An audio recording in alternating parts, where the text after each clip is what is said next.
quite possibly the most important comic book spec video you'll ever watch. Stay tuned.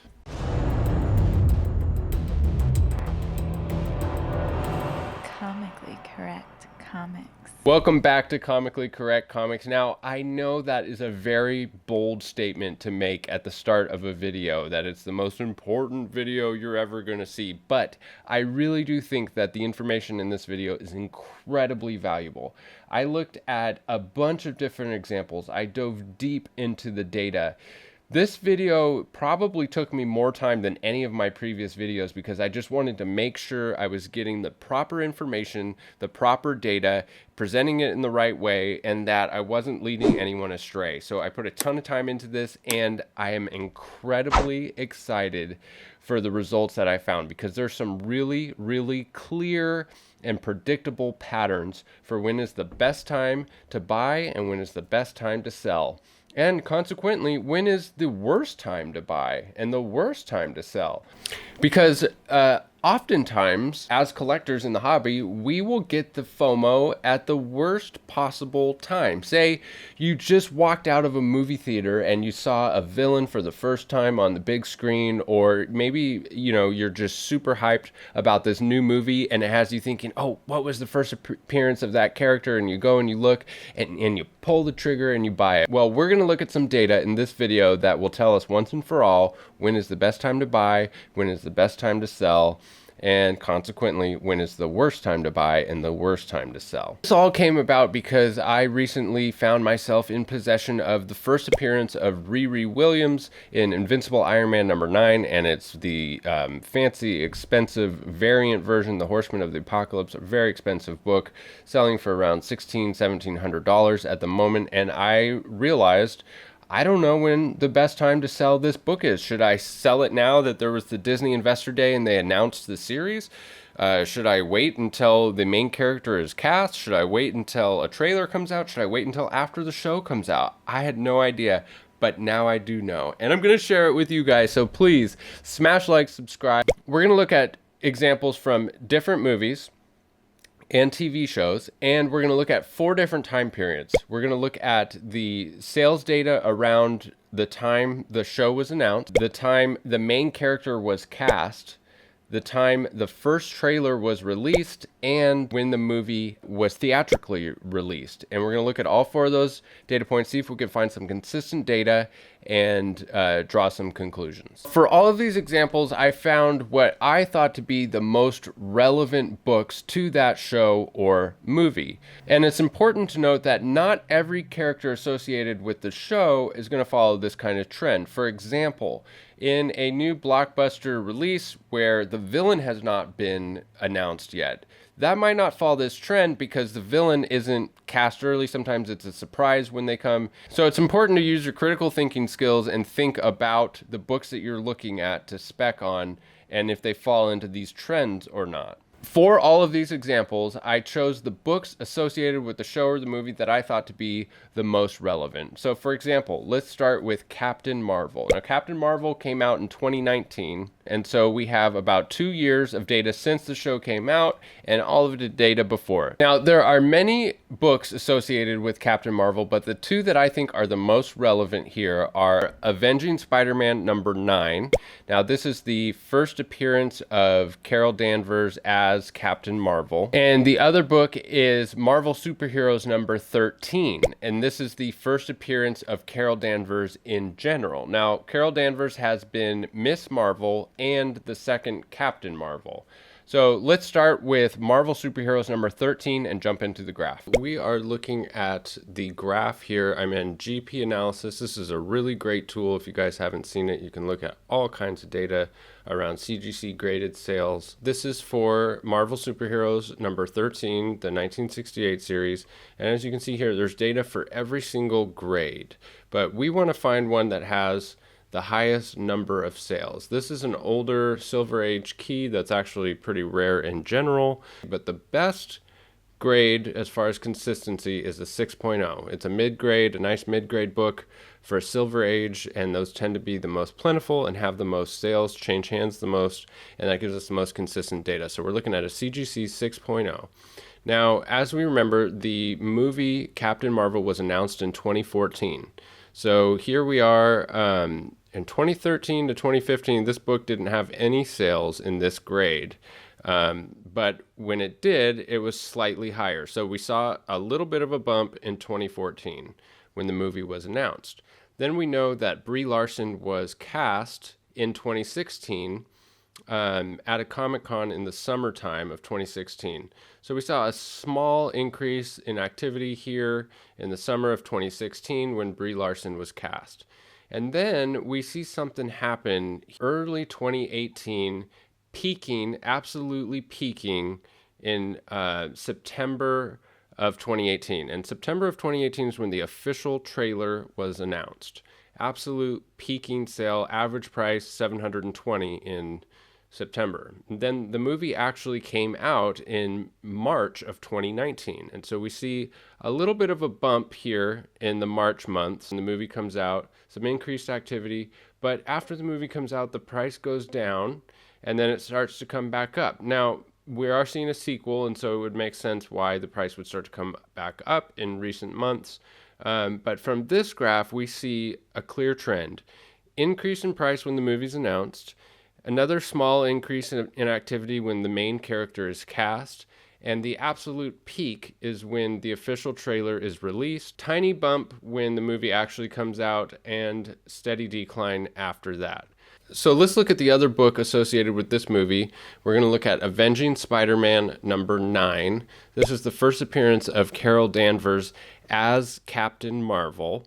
And this is nice because it's a modern book, and we have a lot of sales in 9.8. Most of the graded copies of this book are in investment grade 9.8. There's none higher. It makes nice, clean data. It's a lot easier to work with. So the movie was announced in 2014. That's when we started to see an increase in activity. Not a lot of copies sold. This book actually came out in 2012. We might not have even known who Captain Marvel was going to be in the movie at this point because it was still 5 years before it was released. But then we see right here in the summer of 2016, when Brie Larson was cast, we see a huge increase in activity. The average price is around $300, up from around $150. So since almost doubles there. And then same thing, we see a huge increase in the beginning of 2018. This is where, the trailers were probably starting to be teased, and there's news articles saying the trailer's coming, and then bam, the trailer is released in September of 2018, and the book absolutely peaks with an average price of $615 and a high price of $805. And then after that trailer comes out, the hype dies down a little bit, and we see another couple bumps, but overall the trend goes down from that point on. When the movie came out, we're about $334 average price, and when the official trailer came out, we're at $615, so almost double the price when the official trailer is launched. The same trend as the other book associated with this movie. Let's see if we can find other examples in other books and other movies. Now, for the second example, let's look at Guardians of the Galaxy Volume 1. And I'm going to look at my notes here. So, Guardians of the Galaxy Volume 1 was officially announced in July of 2012. And then in February of 2013, Chris Pratt was cast as Star-Lord. And trailers started to be released in May of 2014, and the theatrical release was in August of 2014.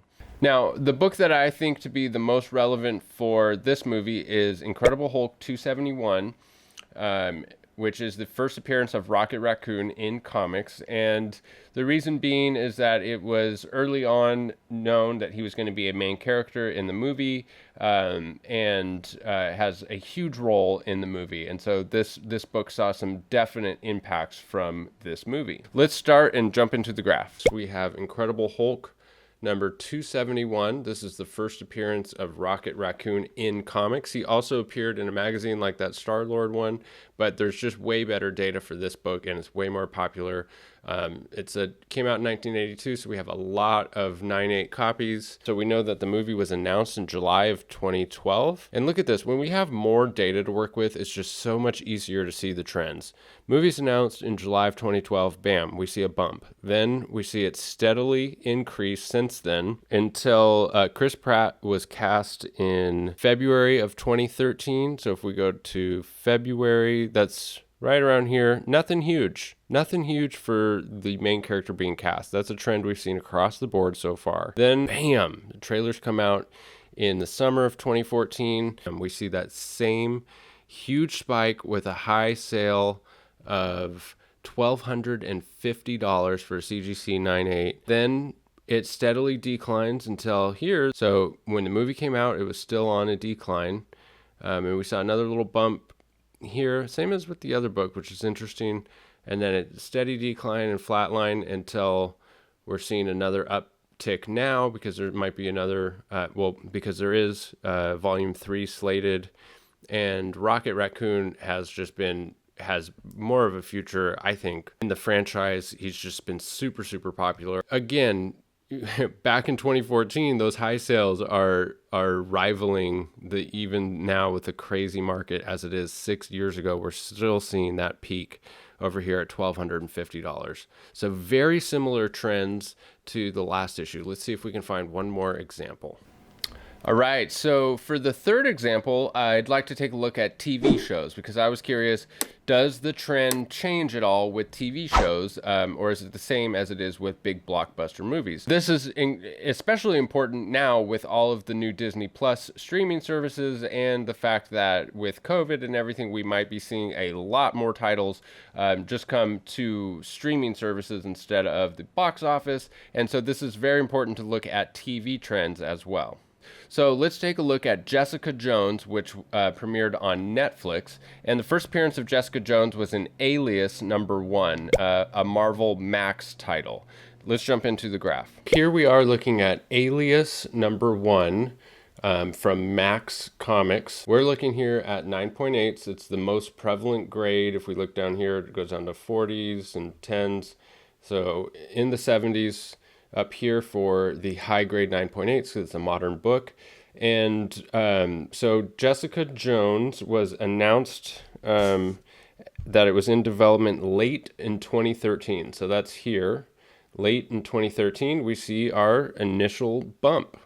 That's when the show was announced. In 2014, we have Kristen Ritter being cast, which, believe it or not, is actually on a downtick for this month, December 2014. That's a downtick. And then the trailers started coming out in October of 2015, which is here. October 2015, where we actually see the highest average price. So the dark blue line in the center is the most important. That's the average. And so that is when we saw the highest average sales, is the same month that the trailers started coming out. And of course, there's the highs and lows associated with that, the outliers, but the average price here was around $326. And then the first full season released on Netflix in November of 2015. So that's here. And as we can see, when it's released and right after, we see a slow dip. A couple outliers after that. Maybe people started binge watching it and we saw a couple ticks here. The show did go on to have 3 seasons, and then it was canceled by Netflix.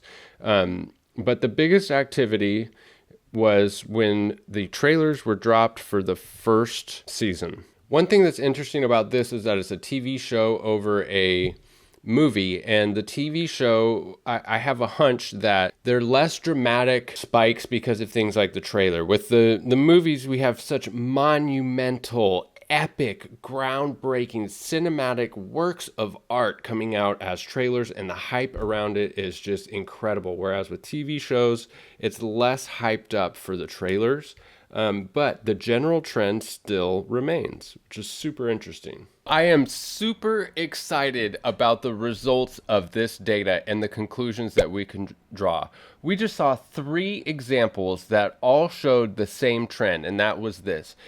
There is a significant bump when the movie is first announced. and then a steady rise as news articles start to get released about a trailer potentially being released. Everybody's getting excited. Trailers coming soon. Trailers coming soon. We see a dramatic increase. And then, bam, when the official first trailer is released is the peak of sales. And then it starts to come down after that cools off until the movie is released. We see a small bump, and then it levels off from there until maybe more news about the characters involved or sequels or something are announced. And so even then, though, with the sequels and news after that, it's never quite as high as that initial first trailer, official trailer being released. And we saw time and time again with the main character being cast really doesn't play a huge role on the prices. So you're welcome. That to me is just incredible data to have. Part of me is like, wow, are we really that predictable? I mean, it happens time and time and time again. And the answer is yes, we are that predictable. And so consequently, the best time to buy a comic is after the initial show is announced. Now, this was surprising to me because I thought, you know, there's a significant bump in the price when the movie or show is announced, and the price is at that point usually higher than it's ever been before. And so I've always thought in the past, oh, it's too late. It's too late to get in. But what we just saw with 3 examples, and we see time and time again, is that it continues to rise after the show is announced with a dramatic increase after the first trailer is released. So even though you're buying the book at the highest point it's ever been, right after the movie is announced, it's the best time to buy because you know for sure the movie's going to be made. Up until that point, you're dealing with rumors and speculation that could never come to fruition. But now, yes, you're paying a little increased price, but you know that the movie's going to be made. At least, you know, you're pretty darn sure. Buy when the movie is announced, sell when the official first trailer is released. Speculators, you are welcome. If there's ever been a good reason to smash like, subscribe, it's data like this. Peace.